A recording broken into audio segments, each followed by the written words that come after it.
What if you're listening to this right now for a reason you can't explain? What if it's not an accident that these words found you at this exact moment in your life? What if nothing you've been through, not even the smallest detail, has been random, and this moment is part of a plan that's been quietly unfolding all along? You might think you just stumbled across an audiobook, but maybe it's the other way around. Maybe this audiobook found you. Maybe it's been waiting for the moment when something deep inside you was ready to stir. That silent, almost unnoticeable shift when the voice of your soul becomes louder than the noise of the world.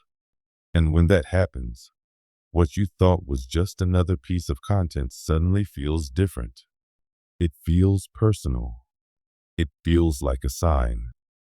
It's as if life itself has tapped you on the shoulder and whispered, now. Now is the time to see what you couldn't see before.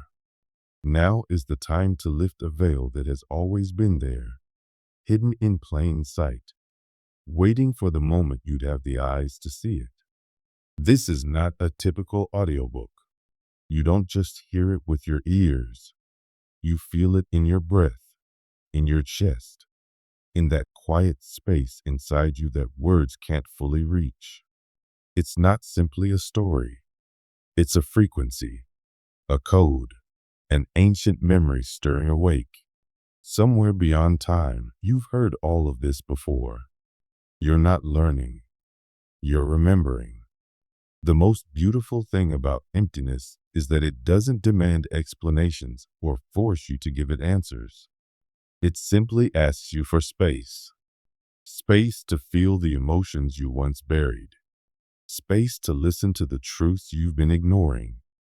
Space to remember what has always been inside you, but was pushed aside by the noise of life. In that space, something quiet but powerful begins to happen. The inner book of your life starts to open. Not a book made of paper and ink, but a book written through every step you've taken, every silence you've endured, every mistake, fall, and discovery. It's a book you never bought, never borrowed, and never read in the traditional sense. It's the book you have lived. And when you give yourself that space, the pages begin to turn to something new. This is when your soul begins to speak louder than it ever has before. It doesn't speak in polished or poetic language.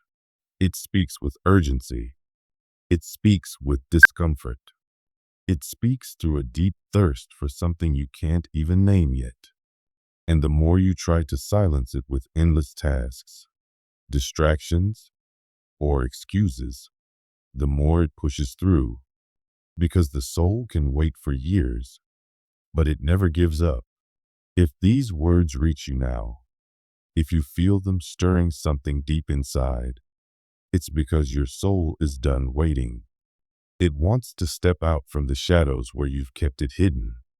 It wants to take a deep breath. It wants to lead you forward.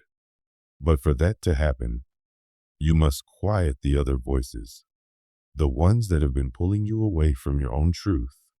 And yet, even when you hear that call, something often pulls you back into the same patterns. You change cities, switch jobs, end relationships, surround yourself with different people, but somehow you find yourself in familiar situations that feel painfully the same. The reason is not a lack of willpower. It's the quiet, hidden part of your mind that runs in the background like an invisible pilot. The subconscious. It makes decisions long before you realize you're making them. It doesn't question or analyze. It only records. From the moment you were a child, everything you saw, heard, and felt was stored away as truth. Most of it entered without your permission, without your awareness. When a child is told they are not enough, they do not argue. They accept it as reality. When they are ignored, compared to others, or punished for simply being themselves, Those moments become coded instructions, and those instructions shape automatic behaviors that can last a lifetime. You grow up, but the old code keeps running silently. It decides how you treat others, what you think you deserve, how much you allow yourself to dream, the fears you carry, and the limits you accept without question. These patterns are so familiar that you mistake them for your personality or even your destiny. But in truth, they are nothing more than old, unexamined instructions replaying themselves over and over. You can change everything on the outside: your job, your home, your relationships. But if the inner program stays the same, your life will keep replaying the same story. The book of your life isn't really being written in the present. It's often being reprinted from worn, faded pages you don't even remember reading. And it's not only your story. Those pages also carry the weight of family patterns, cultural beliefs, and inherited traumas. Without realizing it, you keep signing your name at the end of a script you didn't write. The subconscious mind loves repetition because repetition feels safe. Even if the familiar is toxic, it still feels more secure than the unknown. So when you try to break a pattern, you feel a wave of fear that has nothing to do with logic. It's primal. It's ancient. It's a voice deep inside saying, go back to what you know. Go back to what hurts but feels safe. And most of the time, you obey, not because you want to, but because you've been programmed to. The good news is that the code can be rewritten. It starts with recognizing that many of the thoughts you hear in your own mind aren't truly yours. They are echoes from other people's voices: parents, teachers, authority figures, remnants of experiences that left a mark. The moment you start observing your impulses without immediately identifying with them, you create something powerful: space. And in that space, you find the possibility of choice. Your freedom doesn't come from controlling what you feel. It comes from ending the automatic reaction. It comes from seeing the pattern clearly and saying, I don't have to follow this anymore. Simply shining light on what once lived in the dark is enough to weaken the cycle. Repetition cannot survive sustained awareness. It isn't easy to see how deeply you've been conditioned. It hurts to realize how many of your actions have been driven by instructions you never consciously chose. But that pain is not a punishment. It is the sound of something breaking open. And every time you try to break a pattern, resistance will come. The subconscious will try to pull you back into the old ways. But if you stay present, if you hold your ground, it will begin to loosen its grip. And in that moment, you will write something different in your life's book for the first time. Not a line dictated by your past, but one that belongs entirely to you. For so long, you may have believed that the world shaped you, that who you are today was decided by the traumas, losses, and disappointments you endured. And yes, those experiences left scars. But there is a difference between being hurt and becoming the hurt, between having been a victim and living as one. The victim identity is subtle. It begins with real pain. The moments you were pushed aside, silenced, or treated as less. That pain is valid and deserves to be acknowledged. But somewhere along the way, the pain stopped being a wound you carried and became the lens through which you saw the entire world. You began to tell yourself, silently or out loud, this always happens to me. Nothing ever works out. No one understands me. And life, obedient to the story you project, began to reflect it back to you over and over, until the loop became self-confirming. You felt it, believed it, admitted it, received it, and it became your reality. This is the greatest trick the modern world plays on us. It convinces us that we are only the result of what has happened to us, not the creators of what comes next. When you believe this, you give away your power. You wait for other people to change, for time to fix everything, for luck to suddenly arrive. And with each passing day, your focus and your energy stays fixed on the people who hurt you, the ones who left, the ones who didn't see you. And where your energy goes, your life grows. The victim identity even has its comforts. It gives you reasons people understand. It attracts sympathy. It builds a small, safe world where you don't have to take big risks.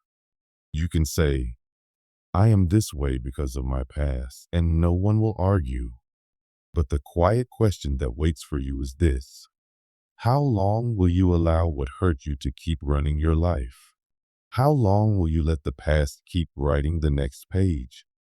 Taking your power back doesn't mean pretending you were never hurt. It means looking at the pain without drowning in it. It means saying, yes, there was injustice. Yes, there was neglect. Yes, there was loss. But now I choose to be more than what happened to me. You cannot change the past, but you can change the meaning you give it. And changing that meaning changes everything. If you keep declaring that nothing works out, the world will keep showing you proof, not because it's against you, but because you're still vibrating in survival mode, still reacting as if the danger is present. But what if, in this moment, you said, enough? What if you decided that from this day on, you will not live according to what they did to you, but according to what you came here to do? You were not born to simply survive. You were born to embody who you are meant to be. Life responds to what you accept inside yourself. If you accept the story of the victim, life will treat you like one. But the moment you choose to stand as the author, not the wounded character, something shifts. And that shift is not magic. It is alignment. When your thoughts, choices, and actions match the truth of who you are, the world begins to match it too. And so, emptiness is not a punishment. It is space. Space for your soul to breathe, to speak, to lead. You are not your old code.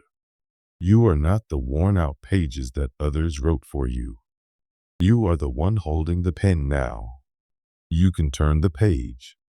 You can write the next sentence differently. And if you keep writing, one sentence at a time, you will look back one day and realize that the book of your life is no longer a story of what was done to you. It is a story of who you chose to become. The universe does not respond to the words you speak with your mouth. It responds to the energy you carry, the vibration you emit without even trying. This vibration is shaped by your inner state, your true thoughts, feelings, and beliefs. When that inner frequency shifts, everything else begins to shift as well. It's not a change that comes from external effort alone, but from a deep internal realignment.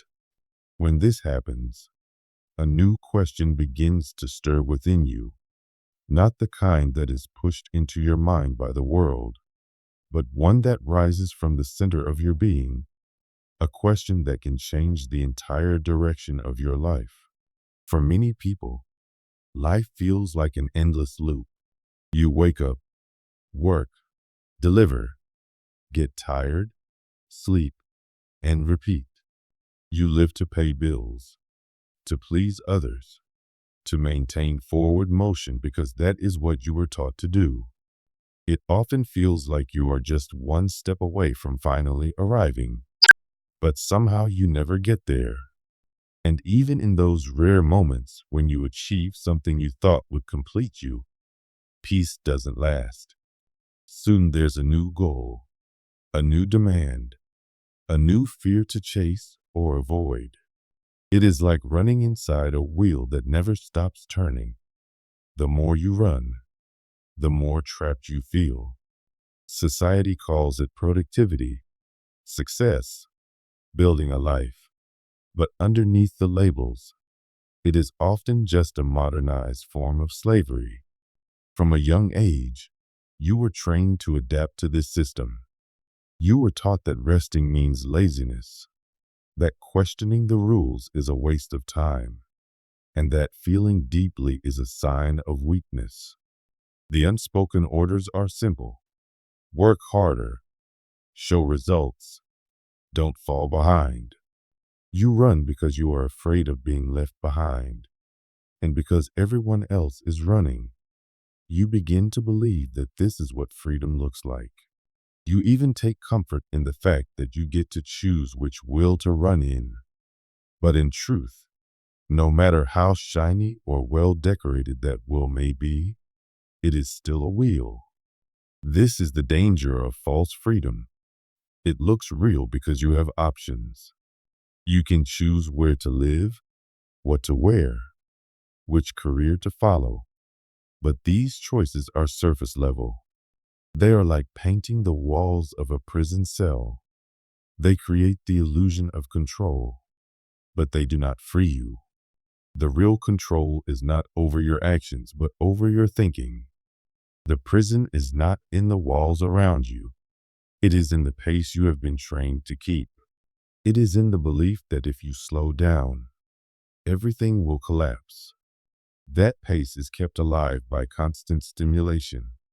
You are always connected, always reachable, always proving you are valuable, wanted, and efficient. And in this constant rush, the soul begins to disappear. The soul does not speak the language of speed. It speaks the language of presence. Presence cannot survive in a life that is always running. And yet, there comes a moment, often during a crisis or a forced stillness, when something inside you screams, enough. This is not the scream of panic, but the cry of exhaustion from a soul that has spun in circles for far too long. It is the moment you realize it's not time you lack, but meaning. It's not money that's missing, but purpose.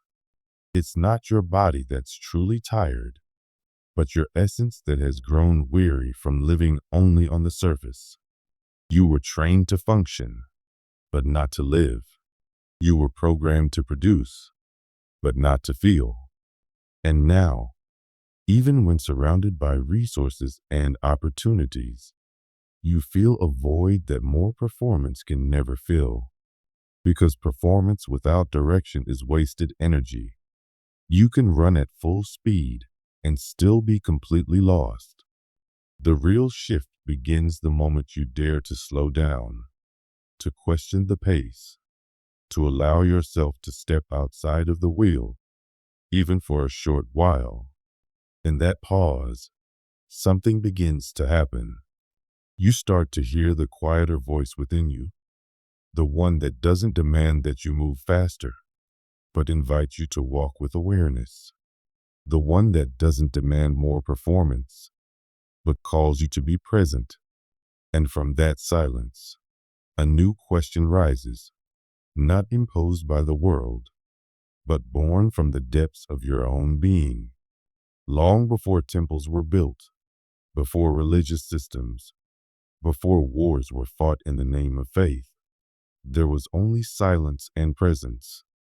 In that silence, the ancient masters heard truth. It was not written on stone tablets or dictated by authorities. It was felt, alive, rising like a whisper from the soul. Across different cultures and times, Jesus, Buddha, Socrates, Hermes, The message was the same. You already are, you always were. You have simply forgotten. These masters never wanted passive followers. They wanted seekers. They did not hand out simple answers. They offered questions that shattered false certainty. They did not lay down rigid rules. They pointed people inward. The kingdom of God is within you. Know thyself. The all is in everything. Their teachings all pointed to one truth. Divinity is not outside of you. It is within, waiting to be remembered. But over time, spiritual truth was taken over by systems of control. Simplicity was replaced by hierarchy. Silence was replaced by ceremony. And the sacred was replaced by fear. Teachings became dogmas, symbols became idols, and paths became prisons. The living flame became an institution. The verb became ritual. And awakening became a threat to those who profited from keeping people asleep. The message of the masters was twisted because real truth sets people free. And those who seek power fear freedom. Some were persecuted. Others were turned into lifeless monuments. The living essence was hidden inside the dead form. What is being called for now is not the revival of a religion or the worship of a single figure, but the recovery of the living code, a thread of wisdom that runs through all great teachings. This wisdom does not depend on language, it vibrates. It can cross centuries and still speak to you now. Because when one person awakens, they reactivate the field of all who came before.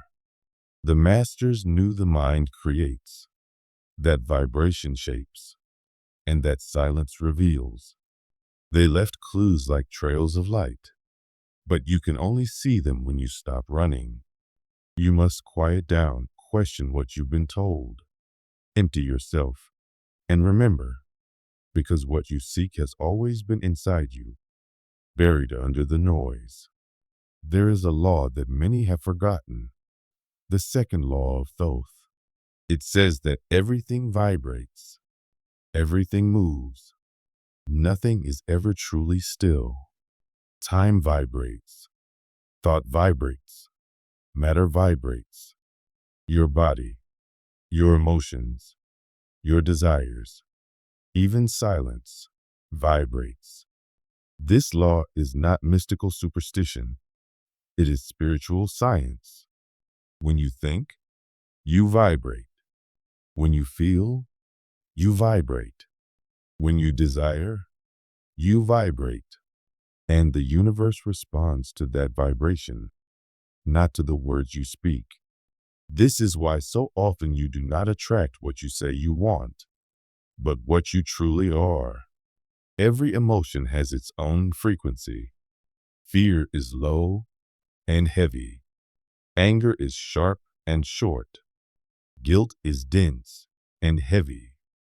Gratitude, compassion, and joy open, expand, and connect. You do not just vibrate with what you consciously feel. You also vibrate with what you repress. The universe does not understand words. It understands frequency. And frequencies do not lie.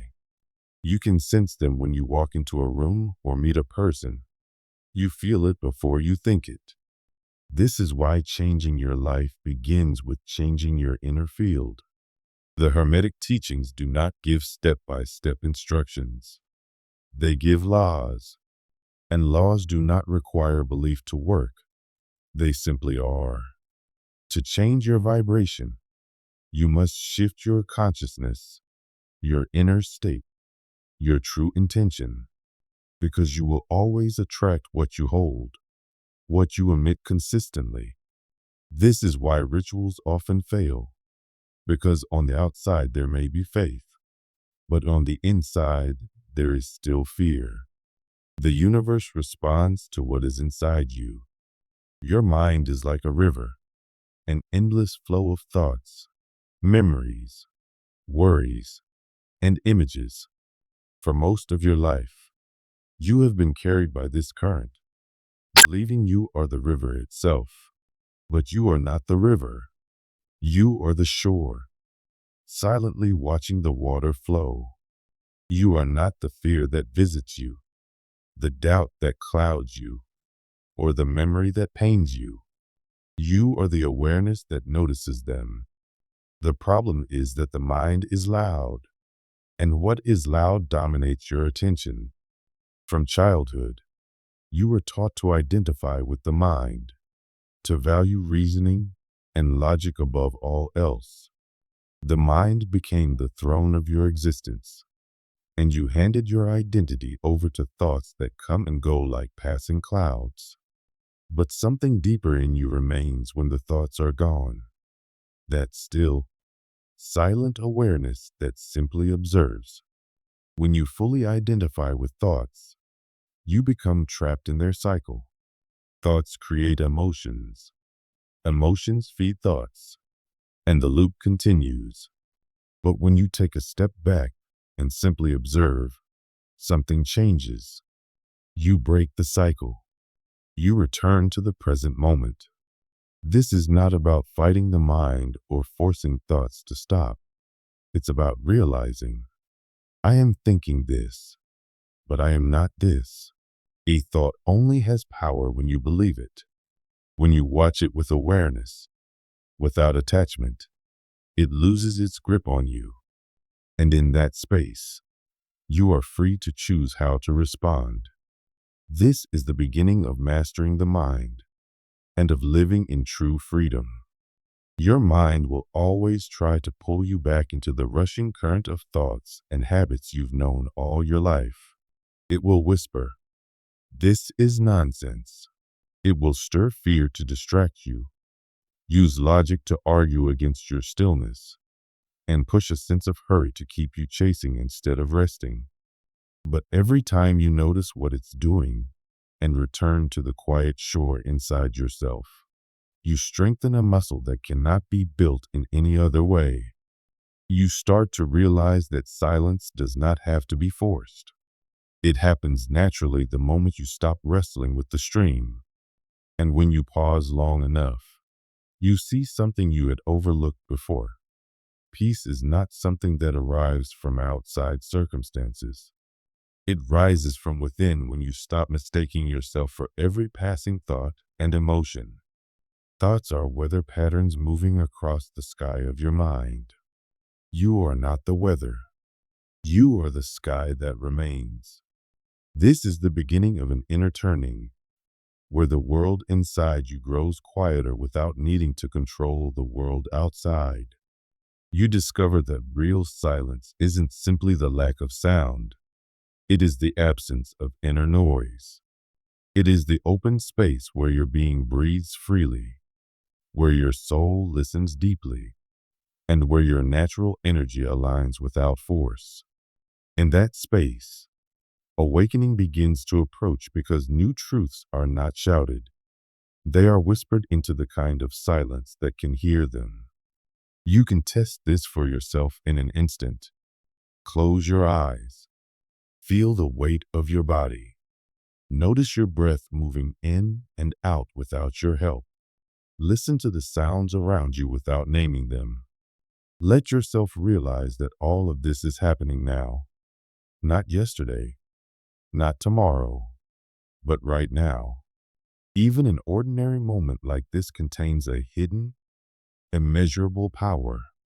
This is not just a fleeting second. It is a doorway into something deeper. The mind, which is used to rushing forward or dragging backward, will hesitate here. It wants to analyze, to control, to move. But the present does not need to be figured out. It only needs to be lived. When you stop for no other reason than awareness, you begin to see that the past and future are tools of the mind, not places you can live in. There is only one place you can actually experience life, here, and only one time it ever happens, now. The present moment is not a tiny sliver of passing time. It is the condensed form of eternity. In deeper teachings, this is called non-duality, the realization that the one who is looking and the thing being looked at are not two separate realities. In presence, the sense of a me chasing after peace dissolves and only peace remains. There is no I trying to hold the now, there is just now. Everything real and lasting begins from this still center. Like the unmoving heart of a storm, the center of a spiral, or the core of an atom, there is a part of you that remains steady while everything else spins, vibrates, and changes. That center is your truest self. When you stop resisting what is, when you stop running from pain or clinging to pleasure, when you let yourself simply be here, something subtle but immense happens. Your life begins to shift without anything outside having to be rearranged. Presence doesn't ask you to fix your life first. It changes your life from the inside out. The reason it's hard to stay here is that the mind is afraid of the present moment. In the now, there is nowhere to hide, no excuses, no stories, no distractions. The now asks you to be honest, to surrender control, to let go of the noise inside. It will show you the feelings you've avoided and also the treasures you've been seeking in the wrong places. This is the home of the soul, the place where healing actually happens, where true answers are born. You do not have to accomplish anything to be here. You already are here. The feeling that something is missing comes only when you've left yourself and filled your center with noise. A single moment of genuine presence is enough to start bringing everything back into alignment. Life does not have to be controlled. It only needs to be allowed. Allowing happens in the now. As you live in this space more often, you begin to see that your outer life mirrors your inner state. Most people believe the world outside shapes the way they feel inside, but it's the other way around. The universe is not listening to your words. It's feeling your frequency. You might wish for peace, love, or abundance, but if your deeper vibration is built from fear, doubt, or old wounds, you will keep finding yourself in the same cycles. Vibration is information, and the signal you send, consciously or unconsciously, shapes the field around you. This is not punishment. It is a reflection, an honest mirror showing you what you still carry. The change begins not by forcing a new signal, but by clearing the blocks that dim your natural light. Your personal energy field is made of old emotions, repeating thoughts, unhealed memories, and beliefs you inherited without question. This field creates your story, which is why changing cities, jobs, or relationships rarely changes much, because the vibration stays the same. When you begin to raise your vibration, the outer world reorganizes itself naturally. This doesn't mean avoiding pain. It means meeting pain with presence, letting it move through you, and giving it compassion instead of suppression. The highest vibration is not perfection. It is truth. When you live in truth, the invisible becomes visible, and the impossible starts to draw near. Awakening is not a distant mystical prize. It is the moment you wake from the trance of who you thought you were. It often arrives quietly, in the hollow after disappointment, in the stillness after loss, in the pause when your plans dissolve. In that pause, something automatic stops. You step outside your own story and see it as if for the first time. Your beliefs begin to feel too small. You realize you are not your history, not your roles, not your pain. You are the awareness that can see them all. Outside, nothing may change right away. You still have the same name, body, and duties. But inside, everything shifts. Thoughts lose their power to command you. Emotions stop being dictators and become messengers. Reactivity softens and choice begins to lead. Awakening doesn't make you superior. It makes you honest. It isn't the end of your journey. It's the start of the real one. When this happens, the soul starts asking for silence. Not because you're tired, but because you know you've been living in too much noise. The endless information, opinions, and digital chatter lose their grip. Silence is not just about muting the outside world. It's about ending the inner noise you've been feeding. When you stop filling every gap with distraction, your mind settles like a lake with no stones thrown in. The water clears, and you can see the bottom. A short break from constant input, a walk without a phone, a quiet meal, an hour without screens, shows you that nothing important is missing out there. The important thing has always been here. Even a few minutes of true quiet each day begins to reorganize you from the inside. The answers you chased start to come to you. Inspiration flows. Solutions appear without being forced. Silence makes space for life to speak. In the depth of that silence, something ancient stirs. You remember that you were never separate from the sacred. Call it God, Source, the universe, or life. It was never far, never apart from you. It lives in the simplest things. The breath moving in your chest, the light on a wall, the gaze of someone who sees you fully. Reconnecting to the sacred isn't about adopting a belief. It's about dropping the illusion of smallness and remembering what you are, a living extension of the creative source. When you know this, fear loses its grip. The ache of not being enough is replaced by trust. Loneliness is replaced by the felt sense of a presence that never leaves. It feels like coming home, not to a place, but to a way of being where love is the ground beneath everything. From here, your vibration changes, and life begins to echo it back in people, experiences, and synchronicities that match it. There comes a point where you can't go back.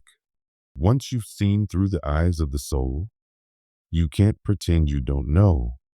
It's like stepping onto a bridge that disappears behind you as you walk. The old ground is gone, but instead of falling, you discover you can stand in midair.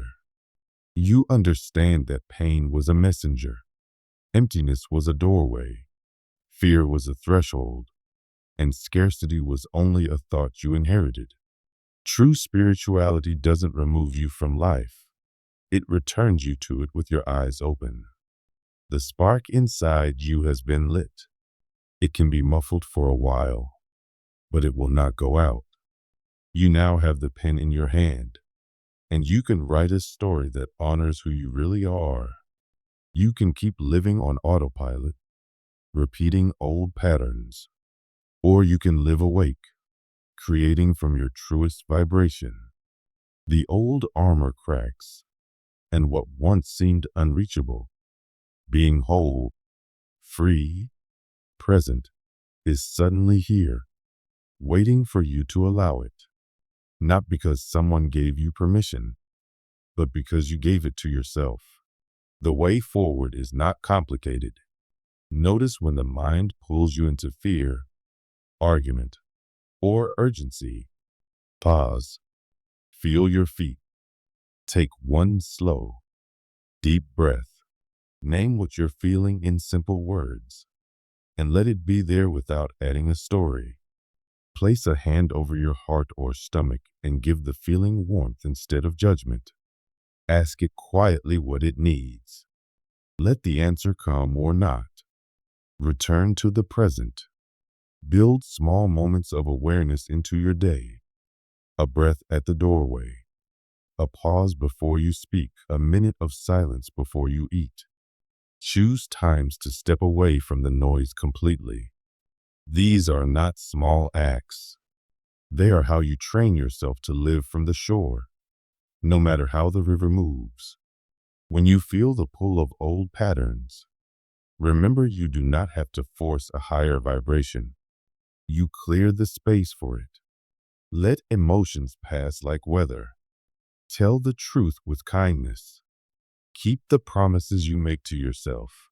Set boundaries where your energy leaks away. The highest frequency you can hold is not perfection. It is honesty infused with love. And when you live from that place, life cannot help but rearrange itself around you. The mind will still try to pull you back into the current, but you'll know where the shore is. And every time you return, the silence will be waiting, ready to remind you of what you've been all along.